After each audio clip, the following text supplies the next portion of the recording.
تو بانی پی ٹی آئی کو اسلام آباد میں طبی معائنے کے بعد واپس جیل منتقل کر دیا گیا ہے اور جیل ذرائع کے مطابق بانی کو ان کے سیل منتقل کر دیا گیا ہے۔ جیل ذرائع کا یہ بتانا ہے کہ بانی پی ٹی آئی کو جمعے کی صبح سخت سیکیورٹی حصار میں اسپتال سے اڈیالہ جیل واپس لایا گیا اور اس موقع پر اڈیالہ جیل کے اطراف سخت سیکیورٹی انتظامات بھی کیے گئے تھے۔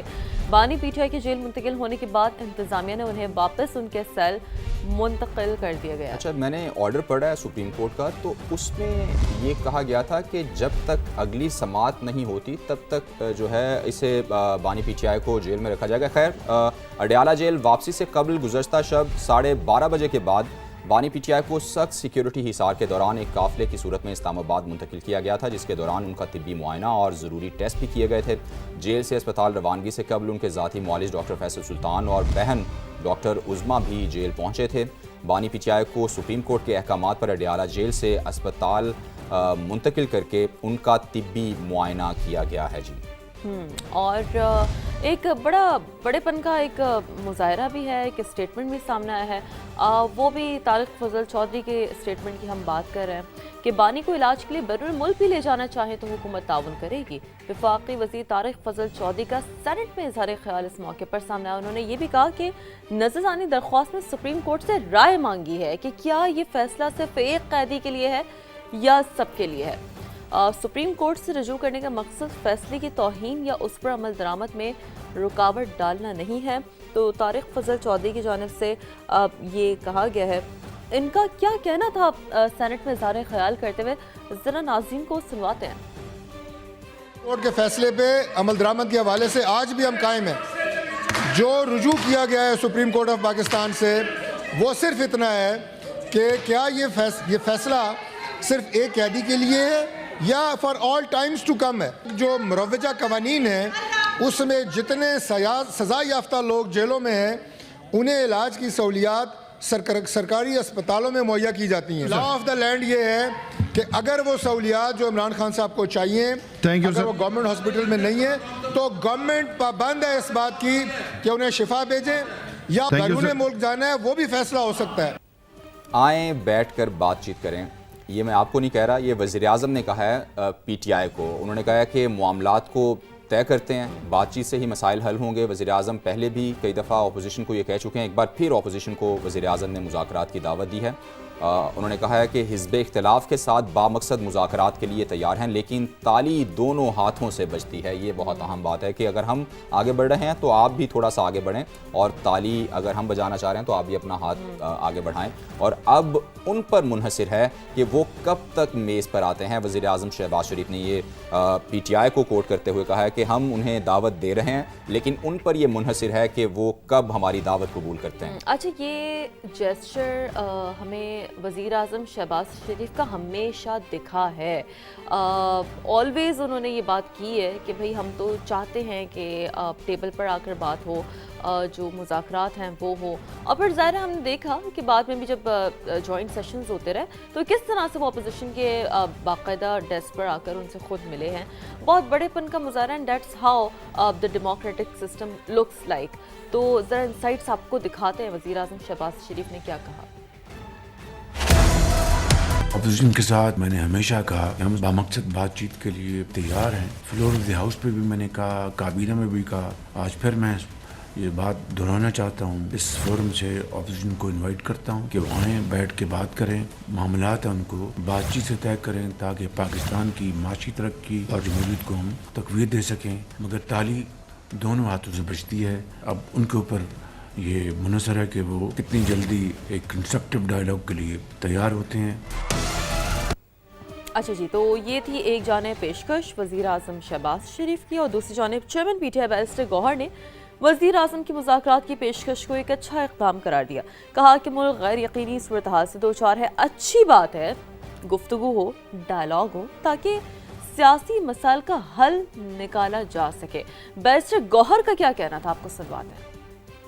یہ اچھی بات ہے اگر وزیر اعظم صاحب سٹیپ لے لیں اور یہ وقت ہے کہ اسٹیپ ایسے لیں تاکہ مذاکرات ہو, سیاسی مسائل کا سیاسی حل دو, پاکستان کو ہم اچھے ڈائریکشن میں لے کے جائیں, پاکستان کو لا اینڈ آرڈر کی سچویشن اور دہشت گردی سے ہم نکالے, پاکستان اس وقت جس طرح انسرٹنٹی کی سچویشن ہے اس کو نکالے, پاکستان کی دفاع کو مضبوط کرے, پاکستان کی جمہوریت کو ہم مضبوط کرے, پاکستان کی معیشت کو ہم مضبوط کرے. یہ تو جی سیاسی ملکی حالات تھے. انٹرنیشنلی کیا ہو رہا ہے اور خصوصاً مشرق وسطیٰ میں ایران اور امریکہ جنگ کی بات کریں, اس تناظر میں کیا ہو رہا ہے وہ ڈسکس کر لیتے ہیں. ایران کے ساتھ معاہدہ کرنا آسان نہیں ہے. کوئی نہیں جانتا کہ اس وقت ایران کی قیادت کون کر رہا ہے. امریکی صدر کی جانب سے یہ تنقید کی گئی ہے اور ایک طرح سے انہوں نے طعنہ بھی مارا ہے کہ کوئی نہیں جانتا کہ ایران کو لیڈ کون کر رہا ہے. مزید کہتے ہیں کہ ایرانی قیادت کو انہوں نے تباہ کر دیا ہے, ان کی بحری اور فضائی افواج بھی تباہ کر دی گئی ہیں. امریکی نائب صدر نے بھی دھمکی دے دی ہے اور انہوں نے کہا ہے کہ ایران کے خلاف فوجی آپریشن پر غور ہو سکتا ہے. اب ایران کو تیل و گیس کی تجارت میں رکاوٹ کی قیمت چکانا ہوگی. واشنگٹن ایران کے خلاف اقدامات جاری رکھے گا. تو امریکی صدر ڈونلڈ ٹرمپ جنہوں نے ایک بار پھر یہ کہا ہے کہ ایران کے ساتھ جو معاہدہ کرنا آسان نہیں ہے اور کوئی نہیں جانتا کہ اس وقت ایران کی قیادت کون کر رہا ہے. اچھا, اس سے پہلے بھی بعض اوقات جو ہے وہ یہ کہتے ہوئے پائے گئے ہیں کہ کون کر رہا ہے ایران کی قیادت, کیونکہ ہم نے ان کی قیادت کو تو مکمل طور پر ڈاؤن کر دیا ہے. تو اس طرح کی کچھ چیزیں جو کہ امریکی صدر ڈونلڈ ٹرمپ کہتے رہے ہیں, تنقید انہوں نے کی ہے. کہا کہ ایرانی قیادت کو تو ہم نے تباہ کر دیا, ان کی بحری فضائی افواج بھی ہم نے تباہ کر دی ہے. امریکی نائب صدر کی بھی دھمکی ہے, یعنی کہ ایک جانب امریکی صدر ڈونلڈ ٹرمپ نے ایک اسٹیٹمنٹ دیا ہے تو دوسری جانب جے ڈی وینس جو وائس پریزیڈنٹ ہیں انہوں نے بھی ساتھ ساتھ جی اپنا جو ایک کنٹریبیوشن ہے وہ دیا ہے. کہتے ہیں کہ ایران کے خلاف فوجی آپریشن پر غور ہو سکتا ہے, یعنی کہ اسٹل وی کوڈ سے کہ Washington is some how in some where thinking کہ اگر دوبارہ سے ہمیں کسی بھی فوجی آپریشن کی ضرورت پڑی تو ہم وہ اس آپشن پر جائیں گے.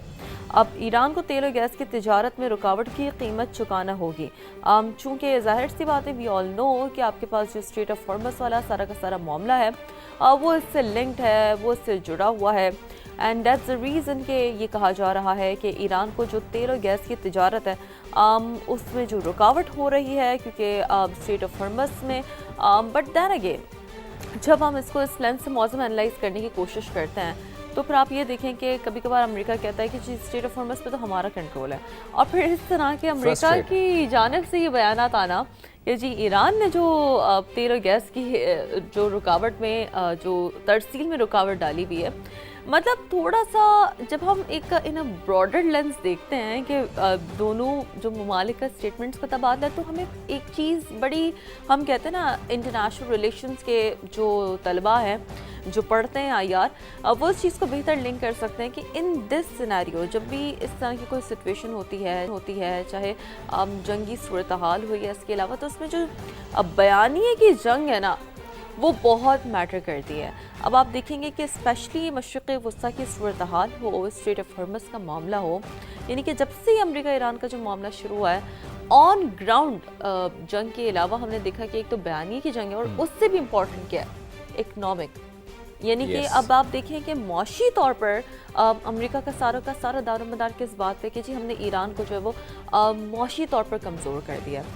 سو ان کے جو سارے اسٹیٹمنٹس ہیں وہ اس کے سینٹر. اب وہ یہ کہہ رہے ہیں کہ بلکہ کہہ نہیں رہے, وہ کام انہوں نے شروع بھی کر دیا ہے, چونکہ ایران پر اقتصادی دباؤ مزید بڑھاتے ہوئے نئی پابندیاں عائد کر دی ہیں. ایک تو پہلے سے ہی جو پابندیاں عائد تھیں, سینکشنز لگی ہوئی تھیں, اب وہ نئی اسے مزید بڑھاوا دیا جا رہا ہے. 21 شخصیات اور 16 کمپنیز پر پابندیاں عائد کی گئی ہیں اور امریکی محکمہ خزانہ کے مطابق کارروائی کا ہدف ایران کا خفیہ مالیاتی یا شیڈو بینکنگ نیٹ ورک ہے. یہ نیٹ ورک تیل کی برآمدات سے حاصل رقوم کی منتقلی میں مدد فراہم کرتا ہے. پابندیوں میں ایرانی بینک سے منسلک جبکہ فرنٹ کمپنیز ہیں اور ایکسچینج جو کمپنیز ہیں وہ بھی ان جو ہے جو پابندیاں لگائی گئی ہیں ان میں شامل ہیں. اچھا, یہ جو معاملہ ظاہر کہاں کھڑا ہے, چاہے وہ سینکشنز والا معاملہ ہو, چاہے وہ جے ڈی وینس کا یہ بیانیہ ہو کہ جی ہم جو ہے وہ کسی فوجی آپشنز پر غور کر سکتے ہیں, اس ساری چیزوں کو سمجھنے کے لیے کہ Washington is now what Washington is thinking, mood کیا واشنگٹن کا, ہم نے دعوت دی ہے. فیض رحمان صاحب ہیں, بہت شکریہ فیض صاحب, very senior analyst, thank you very much, آپ نے ہمارے لیے وقت نکالا.